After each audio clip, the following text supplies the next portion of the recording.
Congress party एक ऐसी party है कि उत्तर प्रदेश हो या देश हो, अगर भारतीय जनता पार्टी को मुकाबला करके कोई हरा सकता है या भारतीय जनता पार्टी को सत्ता से बेदखल कर सकता है तो वो सिर्फ कांग्रेस पार्टी है। नाउम्मीदी करना कुफ्र माना जाता है। मैं उम्मीद करता हूँ कि अगर मैं जीवित रह में राजनीति की शुरुआत कर रहा हूँ, अगर मैंने इन 17 संकल्प पत्रों में से सिरौली के लोगों का अगर जो संकल्प पत्र में बनाकर भेज रहा हूँ, उन लोगों का वायदा पूरा नहीं करूँगा तो भविष्य में वायदा कर रहा हूँ कि भविष्य में कभी राजनीति में उनसे कभी सपोर्ट मांगने और वोट मांगने नहीं आऊँगा। मेरा प्रयास है कि अभी चेयरमैन बनूंगा, शपथ लेने के बाद सबसे पहले मैं स्वास्थ्य केंद्र जाऊँगा, सबसे पहले इन सुविधाओं को सारी चीज़ें ठीक कराना, उसका निरीक्षण करके उसके बाद नगर पंचायत में कदम करूँ। कांग्रेस मजबूत स्थिति में इस बार उभरती नजर आ रही है। नमस्कार, इंडस न्यूज में आपका स्वागत है। आज हमारे साथ कांग्रेस के जिला अध्यक्ष मिर्जा अशफाक सकलेनी साहब हैं। हम लोग बात करेंगे नगरीय निकाय चुनाव को लेकर। मिर्जा अशफाक सकलेनी साहब पर एक जिम्मेदारी ये है कि यहाँ जो नगर पालिका, नगर निगम और पंचायत के चुनाव होने जा रहे हैं उसमें पार्टी को शानदार भूमिका में लेकर आए। उन्होंने सिरौली जो नगर पंचायत है वहाँ से टिकट की दावेदारी पेश की है। अशफाक साहब, आपका स्वागत है। ये दोहरी जिम्मेदारी है, एक जिला अध्यक्ष के नाते सभी सीटों पर आपको जो है पार्टी को चुनाव लड़ाना है। आप खुद भी चुनाव लड़ेंगे और बाकी जिले के जो सीट्स होंगी उन पे कैसे प्रचार में सामंजस्य बिठाएंगे और क्या आपका टारगेट रहेगा? सबसे पहले तो मैं आपका और आपके चैनल का धन्यवाद करना चाहता हूं कि आपने मुझे एक मौका दिया। रहा पंचायत चुनाव की जहां तैयारी को लेकर, लगातार हमारी कमेटी है, हमने एक कमेटी का गठन किया है जो चुनाव का संचालन कर रही है और चुनाव संचालन समिति है। बड़ी जिम्मेदारी है, मैं मानता हूं बड़ी जिम्मेदारी है, और जिम्मेदारी इसलिए है कि मुझे भी कहीं ना कहीं लगता है कि हम सब लोगों को, क्योंकि कांग्रेस पार्टी 32 सालों से उत्तर प्रदेश में सरकार में नहीं, और उत्तर प्रदेश में सरकार में नहीं है तो कहीं ना कहीं स्वाभाविक है कि कांग्रेस का मनोबल, कार्यकर्ताओं का मनोबल कहीं ना कहीं टूटने का काम बीच में हुआ था।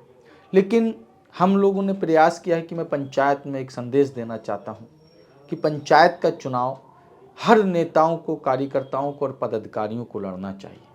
और मैंने जिलाध्यक्ष आदरणीय प्रियंका गांधी जी ने, आदरणीय राहुल गांधी जी ने, हमारे नेताओं ने मुझे बड़ी जिम्मेदारी जिलाध्यक्ष जी की सौंपी थी, और स्वाभाविक है कि उनका बड़ा कर्ज मेरे ऊपर है। इसलिए है कि देश के अंदर सबसे नौजवान, सबसे कम उम्र का जिलाध्यक्ष बनाने का काम आदरणीय प्रियंका गांधी जी ने दिया, तो मैं दिल से धन्यवाद देना चाहता हूँ। और इसके साथ साथ बड़ी जिम्मेदारी है नगर निकाय चुनाव की। हमने पंचायत का चुनाव हो या विधानसभा का चुनाव में लगातार कार्यकर्ताओं की जो टीम थी वो बनाने का प्रयास किया, संगठन खड़ा किया, न्याय पंचायत तक स्तर। लेकिन कहीं ना कहीं भाजपा और सपा की जुगलबंदी की खातिर कहीं ना कहीं उनके एक जो उनकी मैंने पॉलिसी थी उसको लेकर कहीं ना कहीं उन्होंने उत्तर प्रदेश की जनता को गुमराह किया था, और लोग दो फाड़ में, एक तो भाजपा को लाना चाहते थे, कुछ भाजपा को हटाना चाहते थे। तो सपा और भाजपा के बीच में नूरा कुश्ती हुई, उसमें लोगों को बहकाया गया। लेकिन हमने मजबूती के साथ संगठन खड़ा किया, और इस चुनाव के बाद मुझे लगता है कि पंचायत चुनाव में जो संचालन समिति काम कर रही, मैं भी लगातार नगर पंचायतों का दौरा कर रहा हूँ, अपना चुनाव भी मैं नज़दीक से देख रहा हूँ। तो इस बार बदलाव की आहट, लोग बदलाव चाहते हैं और चाहते हैं कि आने वाले समय में कांग्रेस पार्टी एक ऐसी पार्टी है कि उत्तर प्रदेश हो या देश हो, अगर भारतीय जनता पार्टी को मुकाबला करके कोई हरा सकता है या भारतीय जनता पार्टी को सत्ता से बेदखल कर सकता है तो वो सिर्फ कांग्रेस पार्टी। इसी को लेकर मैं चुनाव की तैयारी कर रहा हूँ। उम्मीद और एक संदेश देने की कोशिश की है कि जो भी हमारे नेता, चुनाव कोई छोटा और बड़ा नहीं होता, चुनाव चुनाव होता है। किसी भी सीट पर आप चुनाव लड़ें, शिद्दत से लड़ें, और रीढ़ की हड्डी पंचायत चुनाव को मैं मानता हूँ। हमारी जो टीम, जो हमारा संगठन बन के आता है, जो बहुत मजबूत स्थिति में होते हैं, क्योंकि बूथ जिसका मजबूत होता है वही पार्टी चुनाव जीतती है, वही पार्टी फाइट करती है। तो मैंने बूथ पे मजबूत करने का प्रयास किया। सिरौली जो आपका नगर पंचायत है, वहाँ के रहने वाले हैं मूल रूप से, वहाँ पर आपका स्ट्रक्चर क्या है? कांग्रेस का स्ट्रक्चर क्या है? देखिए, कांग्रेस पार्टी का सबसे पहली बात तो स्ट्रक्चर ये कि मैं वहाँ जिलाध्यक्ष खुद मूल रूप से रहता हूँ। मेरा संगठन वहाँ पर मजबूत स्थिति में है, और मजबूत स्थिति में यूँ कहूँगा कि ठीक अच्छी तरीके से लोग नौजवान हैं तमाम और बुजुर्ग हैं, सभी लोग कांग्रेस से जुड़े हैं, और कांग्रेस मजबूत स्थिति में इस बार उभरती नज़र आ रही है। मैं मीटिंग कर रहा हूँ, लोगों के बीच जा रहा हूँ, तो मुझे प्यार मिल रहा है। मीटिंगों में बड़ी भीड़ जुट रही है। सिरौली की समस्याएं क्या हैं आपकी नज़र में? समस्याएं अनगिनत समस्याएं हैं। सबसे पहली चीज़ कि सिरौली की राजनीति दो परिवारों के बीच सिमट कर रह गई। देश आज़ादी के बाद 70 साल से दो ही परिवारों के बीच राजनीति रही है। कभी वो चुनाव जीत जाते हैं, कभी दूसरा परिवार चुनाव जीत। तो ये लोगों के बीच राजनीति रही है, तो उन्होंने राजनीति में किसी को आगे नहीं बढ़ने दिया। कुछ लोग लड़ने आए, वो पॉलिटिकल लोग नहीं थे और कहीं ना कहीं वो मात मिले। मैंने चाहा कि यहाँ पर बदलाव होना चाहिए। मैंने बहुत से लोगों से कस्बे की बात की कि भाई क्यों नहीं बदलाव होना चाहिए, क्योंकि यहाँ विकास नहीं। सरकारी अस्पताल की हालत ये है कि सरकारी अस्पताल के अंदर न डॉक्टर बैठ पाते, न दवाइयाँ मिल पाती। कोई अगर अनजान आदमी जाकर, आप ही अगर जाएंगे तो अगर पूछना पड़ेगा कि आपको यहाँ पर कोई स्वास्थ्य केंद्र है या नहीं है, कोई बोर्ड नहीं है, किसी जगह नहीं लिखा है, और वहाँ का अस्पताल खंडर में तब्दील हो चुका है। एक समस्या। और 70 किलोमीटर है बरेली जनपद, जो जिला मुख्यालय आता है वो सरौली से 70 किलोमीटर की दूरी पे आता है। जब वहाँ बीमार होता है तो इंसान या तो आते आते अपना दम तोड़ देता है, या अगर कोई आ भी जाता है तो कोई गरीब आदमी ऐसा होता है कि 1500 रुपये टैक्सी वाला किराया लेता है। उसके बाद मजदूरी करने वाले लोग मजदूरी करते हैं, 500 400 300 की मजदूरी करने वाला व्यक्ति 1500 की गाड़ी करता है, अपना काम मारता है, और उसके बाद बरेली आकर फीस डॉक्टर की देता है। पूरे दिन उसका परिवार आता है, दवाइयों के नाम पर, जांचों के नाम पर, जो वो पूंजी एक साल में मजदूरी कर कर अपने बच्चों को पढ़ाने के लिए, अपना कोई भी रोजगार करने के लिए एकत्रित करता है, वो 2-3 बार आने में बरेली में सारे पूंजी उसकी ख़त्म हो जाती है। मुझे चिंता है इस बात, मुझे चिंता है कि वहाँ पर ना तो कोई कन्या इंटर कॉलेज है। एक सरकारी कांग्रेस की सरकार में जो इंटर कॉलेज की स्थापना हो गई, बस वही कॉलेज चल रहा है। कोई शिक्षा को लेकर प्रावधान नहीं है, हमारी बच्चियों के लिए कोई भी वहाँ पर स्कूल नहीं है, कोचिंग कोई सेंटर नहीं है। तो यहाँ शिक्षा का बहुत ज़्यादा अभाव है। वहाँ पर जो नगर पंचायत की मैं ख़ास तौर से बात करूँगा, जो कनेक्शन टंकी के जिसकी 50 रुपये की सरकारी फ़ीस होनी चाहिए और 24 घंटे के अंदर लगना चाहिए, ऐसा नहीं हो पाता। वहाँ पर 1000 से 1500 रुपये लोगों को खर्च करना पड़ता है, और पानी का कनेक्शन, टंकी का कनेक्शन लेने के लिए उनको 1500 रुपये की रिश्वत देना। ये बहुत से मुद्दे हैं। बहुत सी हर घर जो पाइपलाइन होना चाहिए, गली गली नहीं। मैंने अभी काफ़ी मोहल्लों में जब मैं दौरे पर निकला, मैंने यहाँ पर लोगों से बात की, तो बहुत से लोगों ने मोहल्ले में बताया कि हमारे यहाँ तो लंबा समय हो गया, पाइप नहीं है, कोई छोटा पाइप पड़ा, हमारे यहाँ पानी नहीं आ पाता, गरीब लोग परेशान थे।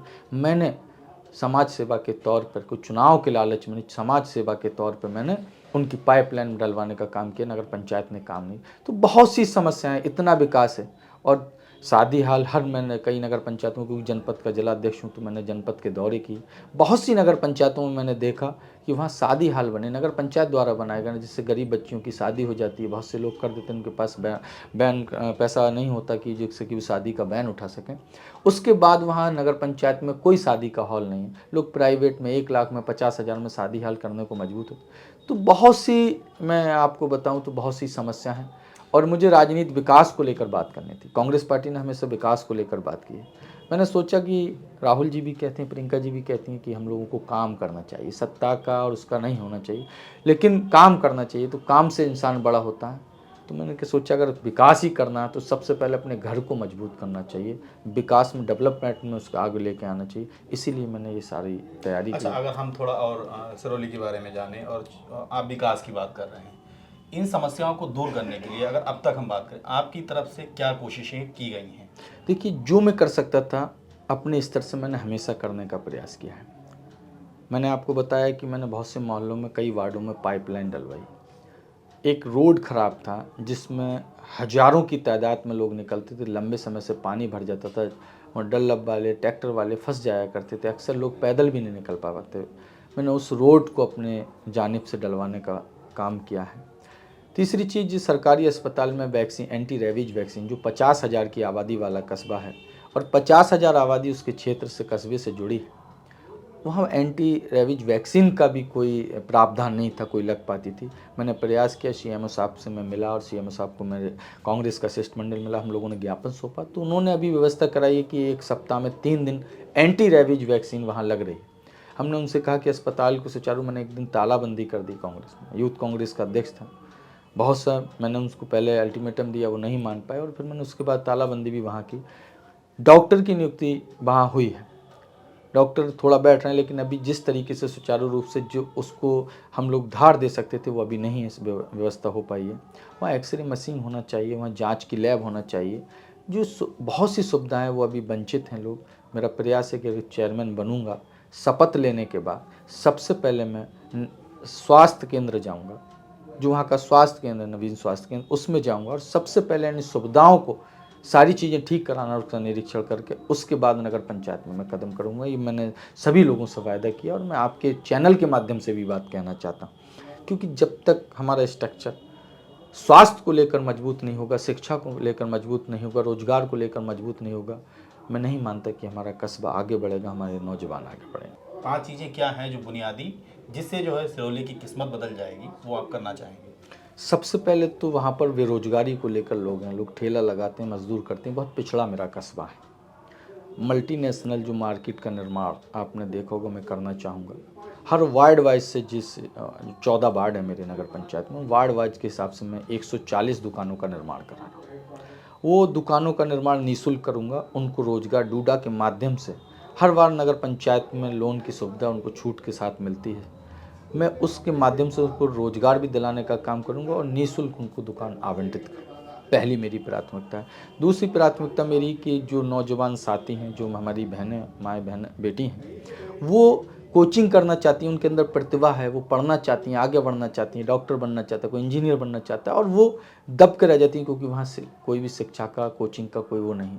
मैं निःशुल्क नगर पंचायत के द्वारा वहाँ एक कोचिंग सेंटर का निर्माण कराऊँगा, जिसमें जो हमारे छात्र होंगे उनके लिए अलग होगा और छात्राओं के लिए अलग होगा, उसके हिसाब भी मैं चयनित करूँगा और हर प्रतिवर्ष लगभग 250 बच्चों के लिए इन जो उसका वो होगा, वो नगर पंचायत के द्वारा उसका खर्चा उठाया जाएगा और मैं कोचिंग सेंटर खुलवाने का काम करूँगा। तीसरी मेरी प्राथमिकता है कि वहाँ पर किसान क्षेत्र है, किसानी से जुड़ी बहुत चीज़ें, वहाँ पर किसान लोग परेशान रहते हैं, अपना अनाज बिचौलियों के हाथ बेचने का काम करते हैं। मेरी कोशिश रहेगी कि मैं बड़े स्तर पे वहाँ पर एक अपने जो मंडी होती है, उस मंडी को खोलने का, निर्माण कराने का मैं प्रयास करूँगा। स्वास्थ्य को लेकर मैंने आपको बता दिया कि स्वास्थ्य को लेकर अस्पताल मेरी बहुत बड़ी प्राथमिकता, और शादी हाल क्योंकि अस्पताल के अंदर भी जाँच की जो लैब होती है या एक्सरे मशीन हो, तो उसका भी निर्माण मैं चाहे नगर पंचायत द्वारा मुझे कराना पड़े, मैं कराऊँगा।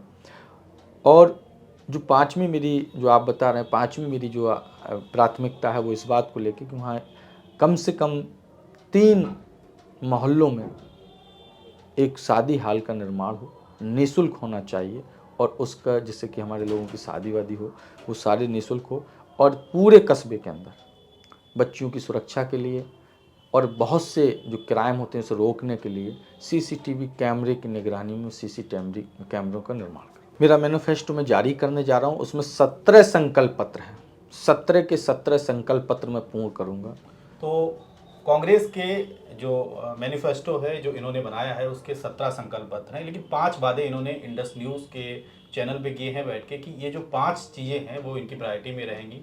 शिक्षा, स्वास्थ्य, रोजगार, किसानों की समस्याएं और महिला सुरक्षा, बेटियों के उत्थान को लेकर जो काम करेंगी। ये प्रमुख जो 5 काम हैं इनके जो है प्रायोरिटी में हैं। मैं लोगों के बीच जाकर एक ही बात करूँ, राजनीति की मेरी शुरुआत है। कम है जो, वैसे ज़िंदगी का पता नहीं, भरोसा नहीं, एक पल की ज़िंदगी का वो नहीं कि कब ऊपर वाला वो कर ले, लेकिन मैं जीवित रहा और मैं उम्मीद कर सकता हूँ, क्योंकि नाउम्मीदी करना कुफ्र माना जाता है।